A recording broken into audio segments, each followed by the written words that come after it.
Hey guys! Welcome back sa aking YouTube channel, sa Lakot Channel TV. So for today's video, nandito na kami at kung saan ina-arrange na yung aming mga gamit dahil malayo-malayo ang aming pupuntahan, ang aming travel today. So by the way, kasama ko nga pala si Otto Loma dahil kami ang napag-utos na mag-arrange ng mga aming mga gamit dito sa likod ng sasakyan. Bago kami magpatuloy sa aming travel ngayon ay nag-snack muna kami dito sa park, dito sa Yanbu, Saudi Arabia. Dahil nakapag-desisyon ang aming mga boss na mag-snack muna kami bago kami magpatuloy sa aming pupuntahan dahil may kalayuan to guys. So ang aming pupuntahan ngayon guys ay pupunta kami sa isa sa pinakasikat na tourist dito sa Saudi Arabia, which is Al-Ula. Dahil ang Ula ay isa sa pinakasikat na tourist na pinupuntahan o dinadayuhan ng mga tao or mga foreign dito sa Saudi Arabia. So ayan guys, samahan nyo kami and keep on watching. Thank you.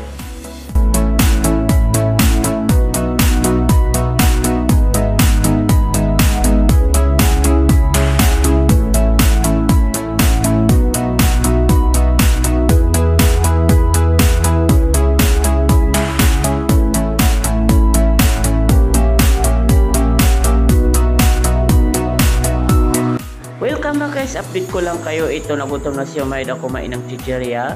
So ayan, nakikita niyo na dalawang sasakyan sa unahan ay kasamahan namin. So kaming pangatlo sa huli kami. While nagtatravel kami, naisip ko i-video ang dinada namin na napakagandang tingnan, napakagandang tanawin, napakaganda ang napakalinis na mga bundok na dinada na namin. So ito na kami, pakuan dumating na kami sa Al-Ula. Ito ang agad na bumunga sa amin ang napakagandang mga bato. So itong bato guys, isa sa pinaka-historical na unang panahon dito sa Saudi Arabia, which is Al-Ula. So tingnan nyo ka guys, itong pagmasdan nyo, tingnan itong mga bundok na nakikita na sa harap ay napakaganda at nakakaiba, nakaka-amaze yung mga style. Parang ginawa siya mismo pero hindi po ganyan talaga yan. Itong lugar na to guys, isa ito sa pinakapangarap ko, pinaka-dreams ko na mapuntahan, na makita sa personal kasi nakikita ko lang ito sa mga viral video, sa mga photos sa social media. So ngayon, nandito na ako sa harap, ang nakikita ko na mismo, napakagandang design ng mga bata dito. So pagpamasok mo pa lang ay iba na talaga ang makikita mo, nakaka-amaze yung mga bato. For the first time ko guys dito. So after long time, long years sa pag-aabang ko, sana sabi ko may chance naman na makapunta ko sa Al-Ula dahil isa sa mga dreams ko na puntahan. So nandito na kami sa gasolinahan. After namin maggasolina, ito patuloy na ang aming travel. Update lang guys, after 4 hours ang aming travel. So finally we are here in Al-Ula guys, na dumating na kami, safe ang aming flight. So ang aming first na pinuntahan itong tinatawag nilang Old Town. So hindi ko lang na-flex masyado sa inyo dahil sobrang init sa oras na yan. So halo yung init at saka yung hangin guys, kaya ni-mute ko na lang, kaya nag-voice record na lang ako dahil sa sobrang init guys. Hindi rin ako masyado maka-video dahil uminit na yung aking cellphone. So at least nakita niyo na ang view ng Old Town dito sa Al-Ula. So hindi lang kami nagtagal dyan guys at umalis na kami, pumunta kami sa pangalawang destination ng aming pupuntahan. Ayan, pinakita ko sa inyo guys ang nakakamanghaan na mga bato dito sa Al-Ula, Saudi Arabia.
ko lang kayo guys, ito habang nasa biyahe kami at papunta kami sa pangalawang destination namin.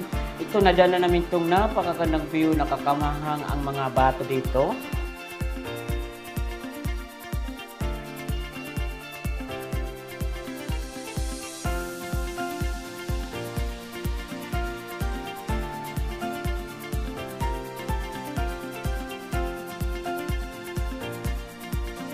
So ito na nga guys, sa sobrang excited namin, dito na kami talaga nag-picture dito sa road habang walang dumadaan ng mga sasakyan. Yan nga pala yung nakabulak ng kasombrero ay si Abda at saka yung dalawang mag-asawa si Usama at saka si Yasmin. At saka ito yung nakasombrero na may long sleeve ay si Kuya Mahid at saka naka-green na polo shirt ay si Muhaymin. Yung dalawa doon na naka-red ay si Umaid, kaso nga lang hindi siya lumapit dahil excited na siya mag-picture. Ito na si Madam. So nga pala guys, sila ang mga kasama kong gumala dito. So 4 days kami sa Balaan. So hindi talaga kami nakontento at lumapit na kami doon sa pinakalapit daan sa may bundok. By the way, yung kasama namin na pangatlong sasakyan ay doon sa dulo, sina Ayman at saka ang kanyang asawa. Sa pagmamadali nila at saka sa pag-excited nila, hindi na talaga ko inantay na mapumunta doon sa pinakadulo. Ayan na, by the way nga pala, yan nakatalikod na nakatarhan ng kulay violet ang mama ni Usama, yung mag-asawa doon sa unahan. Ayan, sobrang saya namin guys, sobrang tawal namin guys, sobrang tirik yung init. Pero wala naman mahangin, pero sobrang init talaga guys, pero worth it pa rin, hindi pa rin namin naramdaman yung init dahil sa sobrang saya namin dyan. Dahil first time namin makapunta dyan. Yung isa naman dyan, nakatalikod ng nakakulos at ay pangalawang punta niya dyan. So ito na guys, at keep on watching, ay papunta na kami sa isa sa pinakadelikado na mga road dito dahil paakyat na kami sa bundok. And by the way, and keep on watching, thank you.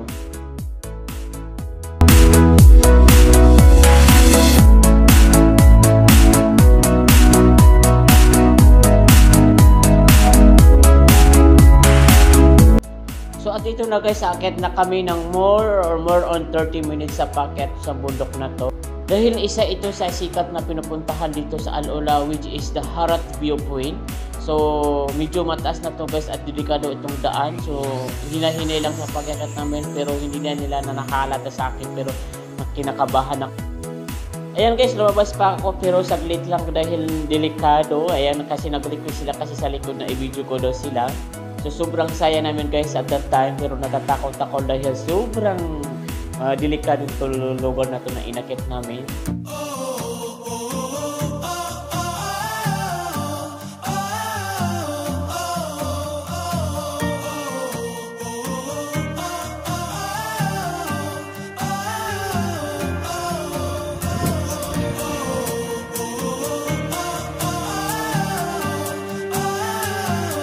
So finally guys, after 30 minutes ng pagkakit sa mulog ay ito narating namin ang pinakataas dito sa Harat Viewpoint. So andito na kami at naghanap kami ng maparkingan. So medyo marami ng tao. So sorry na guys, medyo madilim na dahil anong oras na guys, mag-alas 7 ng hapon.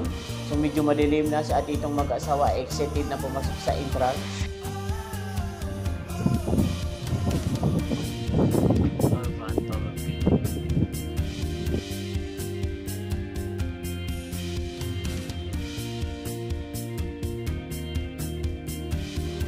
So finally guys, nakapasok na kami sa entrance. So tingnan niyo na guys, ang napakagandang view pero sobrang taas na guys, sobrang dami dyan at sobra yung hangin dahil limit ko na lang dahil hindi ko kayo marinig dyan. Sabi ko talagang yung dream ko talaga na mapuntahan ay I was not expected na talaga nandito na ako, hindi ako nakapaniwala na yan, napuntahan ko na, andito ako sa lugar na kung saan pinapangarap kong mapuntahan, makakuha ko ng video or picture para memories ko din. Ayan, kaya sobra akong pasasalamat sa mga kasamahan ko na nag-invita sila sa amin para puntahan. So ayan guys, tingnan nyo guys, napakagandang view at napakalamig dyan. So ang oras ngayon guys ay mag-alas 7 ng gabi. So ayan, tingnan nyo guys, napakagandang view yan, napakahangin, napakaka-refresh. May mga patugtog pa sila dyan kasi walang nimit ko na lang kasi maingay.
So dahil medyo madilim na ang daan, kaya lumabas na kami agad dahil may pupuntang pa kami pangatlong destination namin. So ayan, na-enjoy na namin ang pag-stay namin dyan kahit ilang minuto na lang dahil nalit kasi kami.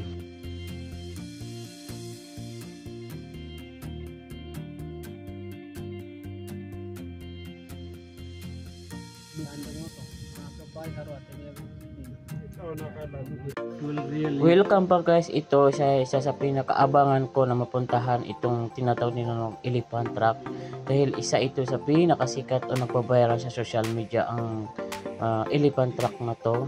So medyo madilim na talaga kasi madaling araw na kami nakapunta dyan, nakarating mga 11 or 11:30 na sa gabi, kaya medyo madilim na guys.